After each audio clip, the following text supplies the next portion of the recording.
Mana? Carlo?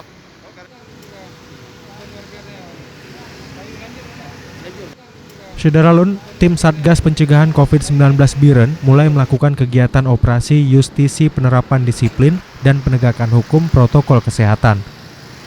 Petugas melakukan penertiban menggunakan masker sesuai peraturan Bupati Biren nomor 35 tahun 2020.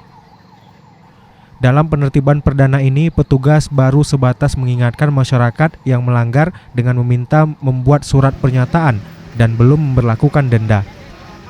Tercatat ada 47 warga yang harus membuat surat pernyataan, kemudian 20 lainnya membaca ayat-ayat pendek termasuk membaca butir-butir Pancasila dan 19 orang lainnya teguran lisan dan berjanji akan tetap mengenakan masker bila beraktivitas di luar rumah.